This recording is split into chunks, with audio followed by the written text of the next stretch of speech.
usual position that Coach Mami Dulce takes prior to the start of the match. As you see the gang from Adamson University. You see Sheila Pineda there in the middle of your screens. She's dressed to play. Will she play? How she will play? Well, guys, stay tuned to Studio 23 to find out. And find out also what's the official story for the rumored injury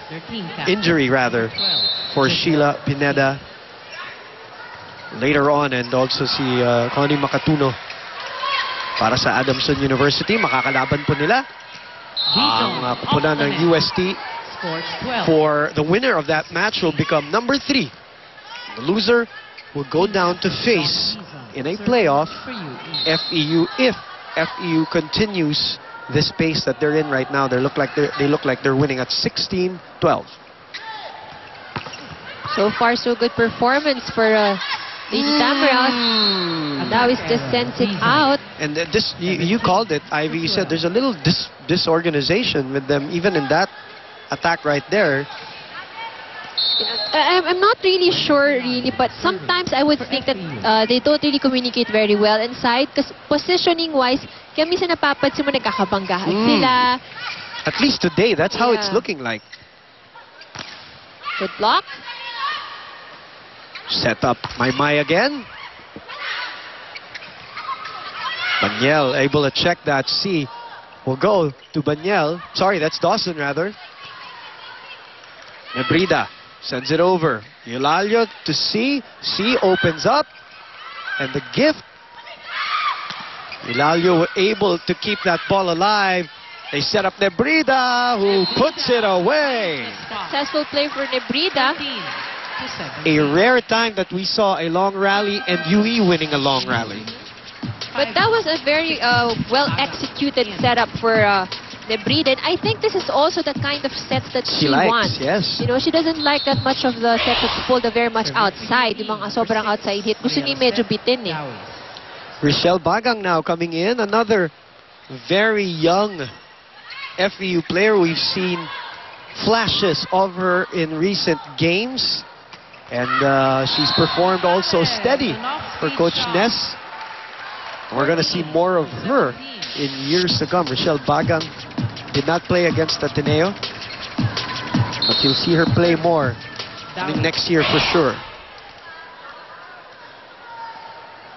14 serving 17. This is Lucette Dawis. Good service. Look at C, not even moving her feet. It's like parang binibigay lang talaga ng kamay ni Agno yung bola sa kanya. That and also makes that also helps make Giselle look like a very good setter. Yes. Diba? You know, that sometimes goes hand in hand. It really does. Sometimes talaga magaling lang talaga yung setter, and we're not taking away anything from Giselle C. But if you have, like I remember the time when the former libero of Adamson. Oh man, the name escapes me right now. But she was, yes, that's right. Yeah. Leslie Ann Gata. You know, they became always the best digging team, best receiving team, best setting team, because it goes hand in hand. That's true. And you know, like just how good the libero might be, that can help make the setter look very good as well. Just the same, the setter can make the attackers look very good as well. Kasi it's a domino effect talaga. Kung hindi nahihirapan yung mga attackers mo sa magagandang set na binibigay mo, then of course every attack would look very spectacular. Correct. 18-16, the closest set we've had so far. Testament to UE here, fighting a little bit here in the third as the crowd starting to thicken here, especially behind us here at the panel at the arena in San Juan Rosales. Off speed, huling-huli ng FEU. They go to the young Rochelle Bagang, who scores right away. Scores her first point for this match, 19-16. This is how all they looked like last year. They looked so young, like they don't belong in college. Very high school. Yes, very high school look last year. Or the whole FEU team, other than Morada and Eulalio. Nebrida again with an emphatic put away. And that again is one of the sets that she likes. Unfortunately, she goes to the back line now to serve. for the Lady They're down Warriors. 2 here. UE fighting in this third set. Underhand set to Bagang. That's too low. That doesn't cross. 18 to 19. Going back to Leslie Angata Ivy. Another one of those Service. great liberos in the history of the UAP. No frills at all. Yes, she's the most relaxed Parang libero I've tinatamad pa ever nga seen. minsan eh. That's even if the attacker really full force with that attack, and then she's just there, hand stretched out, ball exactly to the setter. If she's competitive, if she's intense, you will never sense it in her face or in her body. You can't even tell if she's nervous, excited. Wala talaga. Parang walang pakialam sa laro. Pero napakagaling talaga. Yeah, I really have to say that she really is One of the very best good. I've seen in that's the true. recent years. I think what makes everything effortless really is her capability to be able to study and read the opponent. That's what makes it so easy for her. 19. It's like to as if 20. even before the spiker gets to hit the ball, she knows already kung saan dadalhin eh. Masangkay, serving. Hindi lang puro yung mga opensa nagbabasa ng play, ano, pati yung mga katulad nila Leslie na binabasa yung opensa ng kalaban. Right. And the tendencies of the offensive players of the opponent. As Bagang here, great dig by Martinez. Rosale comes up short and gives another free point to FEU. They're up 2 now, 21-19. And Faith Bulan, who has been off today, is coming back. Out. 11. Let's see if she can make up for that earlier performance. She's a very promising player for Coach Boy, but today has not been a good day for her. That's why matagal siyang naupo. Dizon finding a spot. Not the strongest of attacks, but finding an open corner. The long ball. Well, you don't need a strong attack to score the point. A hard hits don't get you 2 or 3 Correct. points. Tell that to Rosemary Vargas. But to her, it doesn't make a Doesn't difference. matter. Doesn't I matter. think even her soft hits are... Doesn't matter. It's just the way she is. Her hits really are off the scale. Yes. Probably kung meron kang pang measure ng ano, masisira yun eh. Bulan. Amazing. I wonder what she eats, Long rally here. Off speed. Bagang keeping it alive. Oh, and Davis. With the presence of mind. Don't look now, but score is tied. Nakita mo naman. Yan ang gusto ko dito eh. People who are waiting for the Adamson UST match, maybe they want that to go on also, but they're cheering on for the underdogs here. But they probably appreciate, how exciting the season is and much more with this game. I get it. I get it now. They want They want FEU Alam to mo na lose. rin, no? They want FEU to lose para sigurado na yung mga team nila sa Final Four. O nga Yung pala yun. Nakalimutan ko. Nakalimutan ko. But nevertheless, yes. they Correct. appreciate. No, they do. They do. They do appreciate the kind of volleyball that we're seeing right now. Eulalia tying this. And that proves it kasi it's FEU who scored, but we still get the same cheer from the crowd. Sige na nga. Lady Warriors. Let's listen in to a UE timeout. Final 3 points here if FEU scores. Si Don? Open si Don. Mag-combination play tayo. Papasukin mo si Lucet. Maski tumba. Tapos Faith, doon ka kumuha. Bali, be quick, tapos dito ka sa kabila. Hindi. Mali. So, be quick, tapos... Patong ng tres. Patong ng tres, baski sa likuran lang, tapos open. Ulo, ha? Tapos Ulo. si Don. So, si Don, si Lucet, tapos si Faith. Okay. So, atake ito. Pwedeng, paganonin mo lang, i-running mo. Tapos ito na, cross. Para sumunod niya Lucet, tapos open down.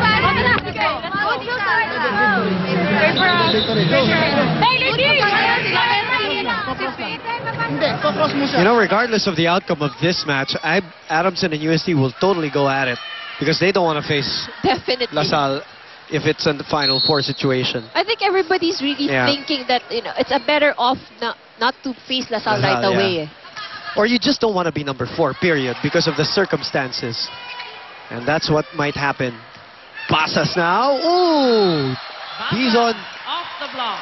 was already backtracking for an attack. I remember my coach used to tell me pinapagalitan ako niyan minsan dati na parang umaatras ka na, wala pa sa'yo yung bola, kunin mo muna bago pa umatras. But that's Wala a common line, wala Boom. kang opensa Yeah, Wala that's a pa common line being said. Because, you know, there are some players kasi talaga that are really offense-oriented. Yes. So, ang iniisip Outside agad nila, zone. yung pag-opensa, hindi pa nga nagko-cross yung bola sa kabilang line. Lady 2 Warriors, errors by the 4. graduating Dizon to set up match point for FEU. Offense Lucet. Offense Lucet. Nasaan ka? Gitna. Pasukan mo. Pasukan mo. Quick ka. Tapos si Faith. Mag-running to ka. Short Pagkatapos, papasukin mo si Lucet dito.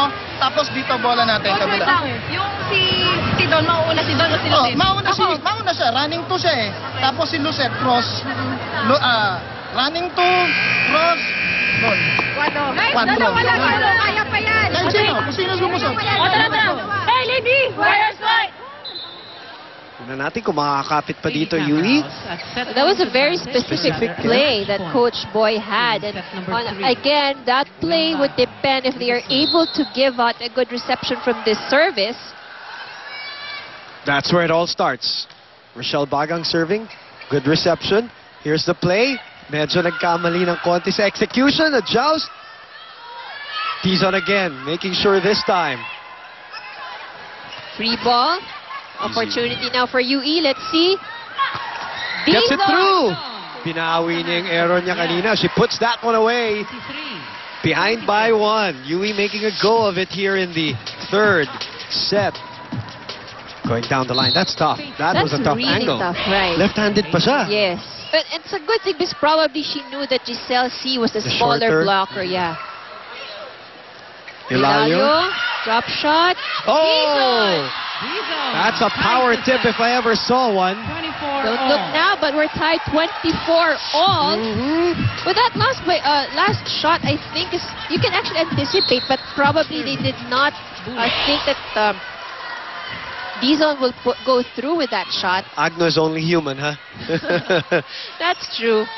Running Hilario, attack. running attack. Good defense. Oh! A free ball. A waste for UE. Buti na lang binawi ni Lucet Dawis. Turned back by Dawis. Very good comeback from the Lady Warriors. She apologizes because she knew they could have made a play out of that, Ivy. Talk things over. Let's listen to FEU. Wala pa yung lock, drabble mo. Sinabi lang da-drabble, inisip mo talaga da-drabble na. Di ba? So, diskarte mo lang, G. Diskarte mo lang, ha? Sige. Salam.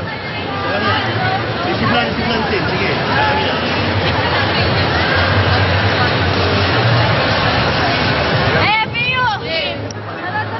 This is really just to halt momentum, Ivy. Dahil set point Yeah. nga itong UE. Very calm in that timeout. And you can see Coach is even laughing and joking Yep. around. So, Set number 3. well, let's see now if the Lady Warriors can manage to hold Extend, on. yeah. So they just need 1 point and extend this to another set. Pero ang opensa po, obviously, sa FEU dahil ang serve kay Bulan. Set point, 25-23, down 2 sets to love. Pasas. Chance here for UE. And they go to Nebrida. A crowd getting into it. Nebrida sends it over. Pasas again, puts it away. That was an excellent hit from 25 Basas. all. Very sharp. Ang tubong Tacloban, tying the game at 25. Look at the form, look at the flick of the wrist. And that's the kind of attack that we would not have thought would come from First round, yes. You know, First round. somebody such a very small frame. Free ball. And now Hilario we're up back in it. to match point. 26-25. Lady Tamaraos now at match point. Advantage. Boy, it took a while for UE to get their energy going, didn't it? So parang diesel, eh, no? Oh, sumobra naman. Giselle C. Good serve. Safely over. Back set. Dizon. Chance for FEU. Pasas This again. once again.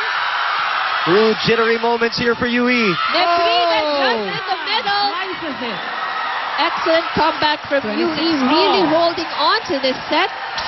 26 Kumakapit. all. Kumakapit. It's a cut shot right there. with the spin towards the other side. But I think for that one, Nebrida really meant to bring it to that area. I think so too. Yeah. The crowd excited here at the arena. And another put away by Eulalio. Tit for tat volleyball here. Another match point. Very exciting. This is actually what we were waiting for since the first set. 27-26. Bulacan, Santa Maria Bulacan native on deck, serving at match point number 3. Safely over once again. Nebrida. Nebrida. It's not what she likes, but it catches the line. Nebrida. Excellent calculation from Nebrida. It saves. It saves match point. They're arguing here.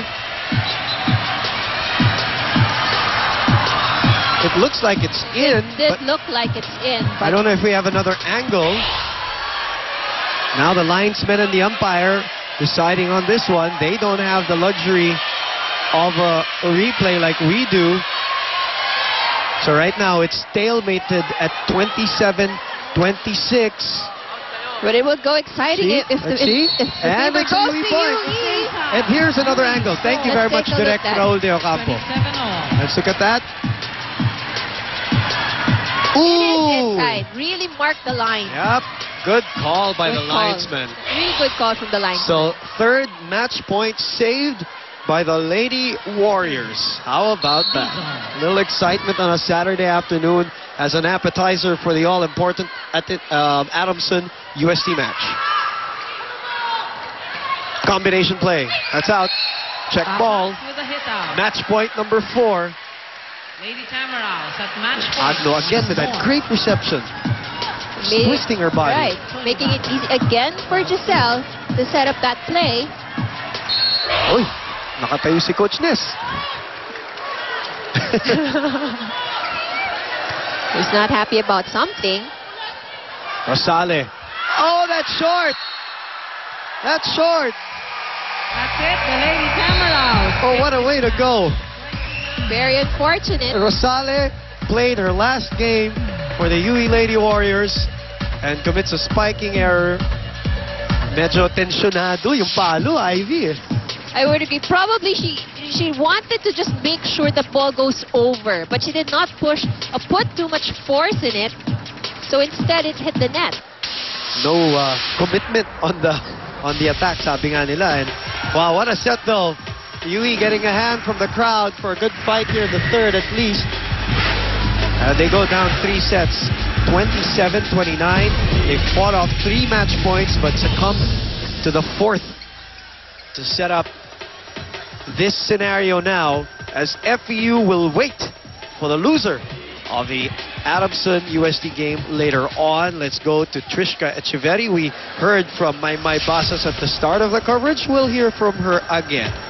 Thank you, Boom. Beside me is our player of the game, Maymay Basas, with 15 points, 11 attacks, 1 block, and 3 serves. Congratulations, Maymay. Napaka-tense nung last few minutes nung third set. Anong mindset mo para hindi ka ma-pressure at para makapag-execute ka lang? Gagawin ko pa rin po yung best ko na ma-receive ko po yung maayos yung bola, tapos mapalo po yung set ko. Yung first 2 sets ninyo, medyo malaki yung lamang, tapos itong third set, medyo ang lapit na ng UE. So ano ang tingin mo kailangan i-correct going to the playoffs on Monday? Kailangan po hindi po mag-relax, ganun po, tapos Alright, thank you very much, Maymay. First time mag-player of the game, so I'm sure marami kang gustong pasalamatan o batiin. binabati po yung mga parents ko po sa Tacloban, mga parents ko po ng mga teammates ko, yung nanay ko po doon. Yun po. Thank you po. Alright, thank you very much and congratulations once again. Once again, that was our player of the game, Maymay Basas. Back to you, Boom. The very shy Maymay Basas, I may add, from the Eastern Visayas State University in Tacloban, our player of the game and our Sports House play of the game. Get up to 60% off on select equipment on Sports House Red Carpet Deal. Napili mo, Ivy. Yes, that's right. This is Maymay Basas, of course, with that very sharp attack. Ito yung sinasabi natin, not something that you would expect for such a very shy and small-frame girl. Yeah. But definitely, that attack mark also for FEU, brought them the game up. So FEU now going to be waiting in the wings, and they will be eagerly watching this next match. Will that girl play, and how effective will she play with the rumored injury to Sheila Pineda, among a couple others that Anton Rojas and Ann Remulla will discuss with you in the second game of our Saturday doubleheader. The loser of that match will go down and fight for number 4 against FU. The winner takes the number 3 spot. Ivy, it was good to see you again. Very good to see you again as well, Boom. More volleyball action, exciting volleyball action here at Studio 23. I'm Boom Gonzalez. Keep it right here. This is season 74 of the Women's Volleyball Tournament.